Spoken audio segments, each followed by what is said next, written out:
This series is all about identity. For the time that I came here, I knew that this restarting was going to be a trying time for churches across the board. And never mind that we were facing all kinds of other uncertainties. What does it mean to be a church restarting during COVID? What does it mean to be a church restarting when we're not sure what the future of our denomination is going to look like? We're not sure what the answers are going to be that are going to be put in front of us. More and more, we're dealing with and facing the uncertainties of an uncertain world. And the solution, I believe, to uncertainty is to understand who you are. If you understand who you are, then you can move forward in that, putting aside all of the other things, putting aside all of the competing priorities, putting aside all of the challenges, and simply being authentic to who we are as the people of God here in this place, the people of God who are called to worship in Niagara Falls and in Chippawa, who are called to be faithful men, women, and children, to understand what it means to be a people of resurrection in a secular age. And through all of that, we've seen that our identity is most clearly understood when we see ourselves in Christ. That, as Paul wrote to the church in Colossae, that my life is hid with Christ in God. That we find our identity when we see ourselves the way Jesus sees us, when we see ourselves the way God sees us, as image bearers of God. And so throughout this series, we've been looking at the identity markers that Jesus gives us along that route. That these I am statements of who he is and who he's going to be. And we started last week, and last week was a little bit of a twofer, but in this passage in John 10, we get two distinct I am statements that are related, and we talked about the first part of it last week, that I am the door. And this week he continues in John 10, starting at verse 11. If you have a Bible with you and you want to follow along, I'm reading from the English Standard Version this morning. The words are on the screen, so you can follow along there as well, or if you have a Bible app and you want to open it up and join us there as well. John chapter 10, starting at verse 11. I am the good shepherd. The good shepherd lays down his life for the sheep.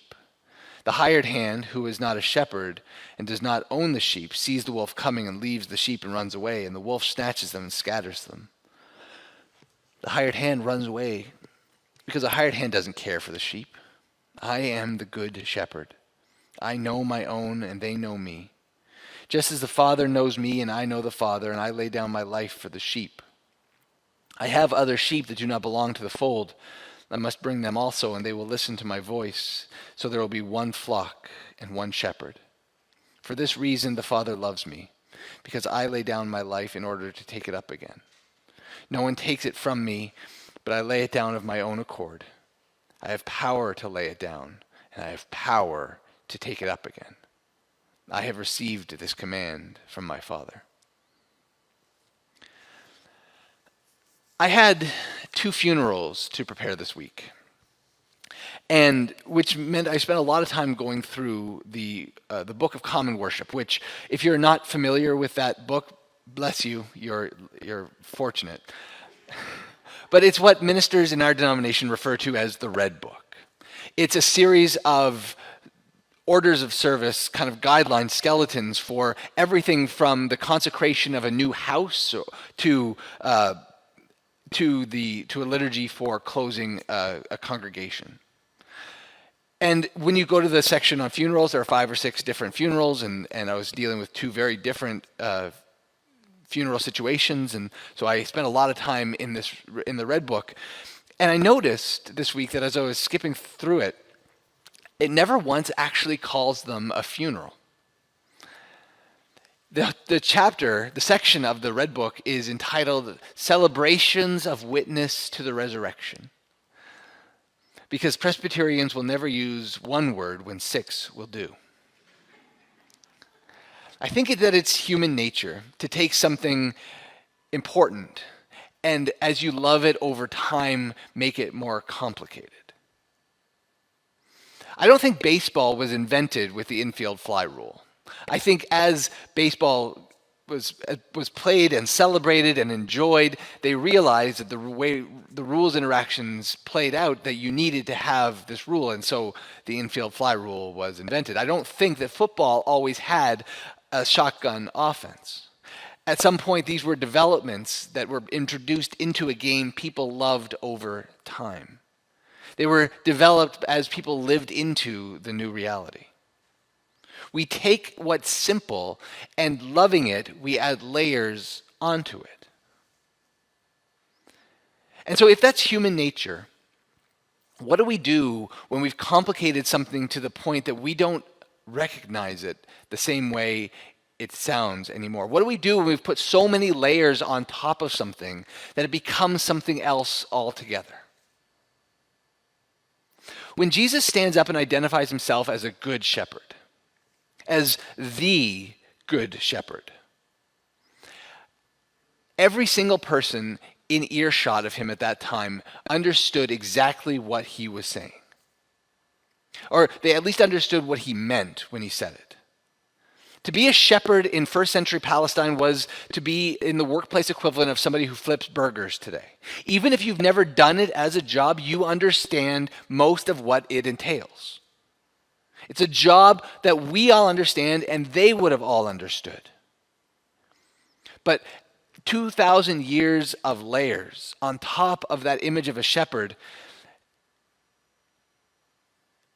how many of us know a shepherd today? How many of us know someone whose job is tending sheep?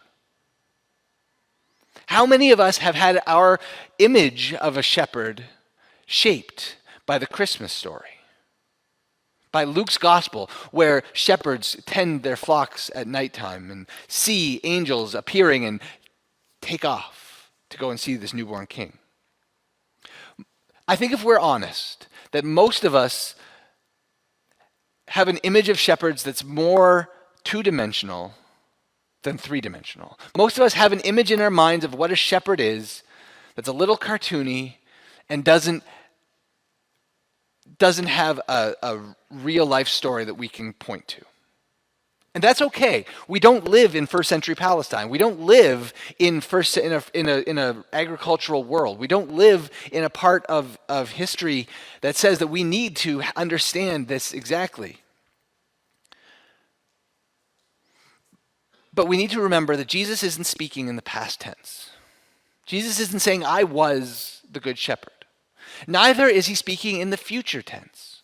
I will be the good shepherd. Jesus identifies himself as the great I am, as taking that holy name of God spoken first to Moses, I am that I am, Yahweh Shech Yahweh, and identifies himself as God in the present tense. I am the light of the world. I am the bread come down from heaven. I am the door by which the sheep enter. I am the good shepherd. The promise of faith, the promise of the gospel, is that Jesus is going to be in the present tense for us in the same way that he was in the present tense for those in the first century, for those in the second century, for those in the 10th and the 11th century, for those in the 15th and 16th century. Jesus Christ is the same yesterday, today, and forever. And so if Jesus is still the good shepherd, the question has to become, what does that mean for us today? What does it mean for us who have no context of shepherding to be shepherded? Here's what I think the problem is with our understanding of shepherds being colored so much by the Christmas story. There's a difference between being a shepherd and being a shepherd, right? Like, we understand this in a lot of other ways. You can be a bad shepherd in a lot of different ways. A bad shepherd is someone who doesn't care about the sheep. A bad shepherd is a million things that you can identify, but a good shepherd is as an idealized, recognized, aspirational kind of identity. When Beth and I were serving in Saskatchewan, one of the biggest challenges that farmers were facing was that their farms had grown so big and their families had gotten smaller that they were facing this generational challenge. That a couple of generations ago, big families could farm tens of acres by themselves and put in the amount of work that it takes to farm that effectively. They could work sun up to sundown because they understood that every single one of them, by virtue of being in that family, had a stake in that land, had a stake in that harvest being successful, had a stake in it. And so they didn't think about how many hours they were putting in. They didn't consider it a job. They simply understood that this was our family obligation, our duty, and our responsibility. Today, though, a small farm in Saskatchewan is roughly 10,000 acres. Today in Saskatchewan, a small farm, it can't be farmed simply by family. And so farmers have to face the challenge of hiring good helpers, hiring hands to go and help during the busy season of seeding and harvesting. And the reality, though, is that if you hired Joe off the street to come and be a farmer, just because you're paying him a paycheck doesn't mean that if something better comes along, he's going to be as committed to it as you were, or as your sons were, or as your grandfather was. There's a difference between being a farmer and being a farmer. Just like there's a difference between being a shepherd and being a shepherd, which I think is complicated to try to explain, but I think part of it is the reason that Jesus identifies himself not just as a shepherd in this way that he identifies himself as light or bread or the door, but identifies himself as the good shepherd. He is saying he is everything that we want a shepherd to be. He is everything that we need a shepherd to be. He is not just some hired hand. He is not just some casual worker. He's not some day laborer. He is not just the sheep worker, but the sheep owner. A good shepherd doesn't run off and leave the entire livelihood of his family up for grabs in the middle of the night. Jesus, I think, wants to contrast his vision of what a good shepherd is and can be with what we might think of as the most common shepherd story that we've heard so far, this story of shepherds who see angels and go running. Those shepherds left their livelihood behind. Those shepherds didn't come back to their job. And the significance of the Luke passage is that to hear the story of Jesus is and can be a call to leave your livelihood behind, to leave your work behind, to leave your things behind, but it can never be a call to leave your family behind. These were not good shepherds. These were not shepherds who owned their sheep, because to understand that somebody might leave their entire family's legacy, their entire family's workplace to go and see a baby being born is unthinkable for a first century Palestinian mind. And so Jesus is contrasting himself with what an ordinary shepherd might do. He's standing up and saying, here's what a normal shepherd might do in this situation. Here's what I'm going to do. I own my sheep. When wolves and bears and lions come and try to take these sheep, I will stand up to them. A sheep herder was something more akin to a day laborer, a common worker, uneducated and run-of-the-mill, dime a dozen. At best, they might be referred to as a property manager, someone who tended to the property of a rich landowner. But a property manager isn't going to rush into a burning building to save people. A property manager is not going to lay down his life for the sheep. A good shepherd is. A good shepherd is ready not just to tend to the needs of the sheep, but to fight, and if need be, to die. Jesus is here tying his identity to that of Israel's great king, King David, the shepherd king, the one who rose to fame and prominence for his willingness to stand up for the sheep of Israel. David, who boasted to the kings that he had fought bears and lions, who came to feed on his family's flock. And even though they were always bigger than he was, he had always prevailed. For David, this reason that he was willing to go toe-to-toe with Goliath as he threatened God's people was because David understood the lesson of faith. The lesson of faith in a sovereign God, that it is not the size of the dog in the fight that matters, but the size of the fight in the dog. David was willing to fight because he understood that at the end of the day, it was not he who would be doing the fighting. That the promise of God had been made, that God would always stand up for his people. And Jesus wants us to hear the same message spoken today. Because every single one of us has a Goliath in our life. Every single one of us has a mountain that will not budge. Every single one of us has a wall we cannot climb. And if we spend our whole lives telling ourselves that because Goliath keeps knocking us down, because we can never get over that hurdle, because we can't get to the top of that mountain, then we are going to give up.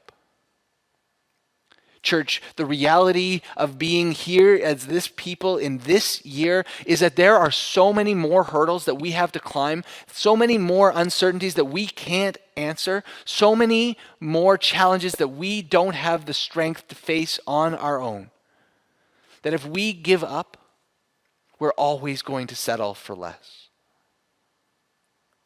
Jesus is inviting us to hear this message for the church in 2021, that he is still going to fight for us, that he is still going to deliver us the promises that he's made to us, that he is still going to come through again and again and again. Jesus is telling us that he is stronger than our addictions, stronger than our sicknesses, stronger than our weaknesses. Jesus is telling us this because he will go 12 rounds with death itself and always come out on top. A shepherd is not the servant of the sheep. A shepherd fights for the sheep. A couple of years ago, Beth and I went whitewater rafting in BC. And neither of us had been rafting before, and we'd never definitely done rafting in interior BC where you're basically going down the side of a mountain. And so we weren't sure what to expect, but in the briefing, they put a PowerPoint slide up that showed us the map of the river. And that was it. And both of us were thinking to ourselves, this is going to be a disaster. How are we going to do this? And as we got out to we got fitted for our wetsuit, we got fitted for our life jackets, and we got to the raft, and there was a guide there for us. Every raft got its own guide.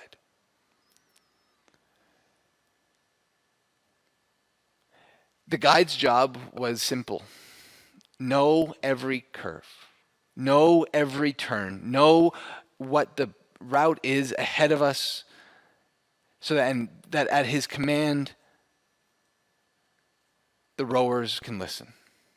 When he says left, the rowers know what to do. When he says right, the rowers know what to do. The guide's job is not to paddle. The guide's job is to know the route, to walk the trail that the river is going to take ahead of it, and know where there is trees that have fallen into the water. Know where there is new bends that need to be made. Know where there are new challenges that need to be tackled. And so he does. Casting his mind down the river, the guide knows where there are things to be avoided and where there are things to be navigated. And he calls to the present from the future. He calls and invites the rowers to follow. Jesus, the Good Shepherd, is telling us where we're going to find him. He's telling us that he's not going to be in the places where people expect him. He's leading, and he calls to us from the future to go and follow. He goes into the neighborhoods, calling us to serve. He goes into our community, calling us to follow. He goes into our city, calling us to be his witnesses. He goes into our future, calling us to be faithful disciples. He goes into our world, calling us to mission. The good shepherd is leading the sheep and calling them to follow. A shepherd doesn't tend his flock. A shepherd calls his flock. But sometimes sheep are sheep. Sometimes a sheep gets out of one hole only to end up in another. When you go home today, go to YouTube and search sheep jump crack. And there's a great video of a shepherd pulling and straining to get this one sheep out of, I would have had the video for you earlier, so trying to describe a video is a little painful. But just go home and search on YouTube sheep jump crack, and you'll see the video of a sheep who gets saved only to jump back into the same hole again. To be a good shepherd is to know that every sheep matters. That sheep are not known for their brilliance or their self-reliance or their competence. That regardless of their age or their status in the flock, the good shepherd knows every single one of them exactly as they are. The good shepherd doesn't play favorites. And that means that sometimes he has to leave the 99 to go and pull that one sheep out of a crack that's fallen back in. Sometimes the shepherd knows he has to take risks and be a little reckless. To pick up life, he needs to be willing to lay it down. Ultimately, the good shepherd is on a rescue mission because sheep will always be, as the prophet Isaiah says, going on their own way. The shepherd's sole job, his sole purpose for being a shepherd, is to get his sheep to go from point A to point B, safe and sound. But sheep do nothing simply. At the start of COVID, Beth and I took Elise to a petting zoo in Calgary's North End, where we could see all the animals, and all of the animals were doing what the animals do. Horses were trotting, pigs were rolling around in mud, cows were moving, goats were eating people's clothes, and sheep were escaping. Every so often, a staff member would rush over to scoop up one or two of the sheep who had mindlessly wandered out of their pen or somehow found a hole big enough to wedge themselves through. Sheep constantly needed to be rescued. The good shepherd makes sure that his stupid sheep make it home safely at the end of each day. This is the simple, honest, gospel beauty of Jesus' identity.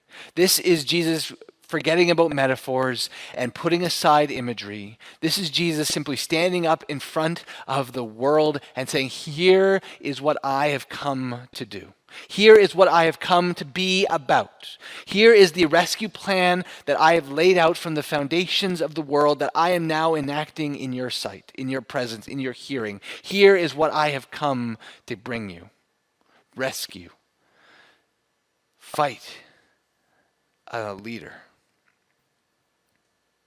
This is Jesus standing up and laying the entirety of the gospel plain for us to hear, even when we make it complicated.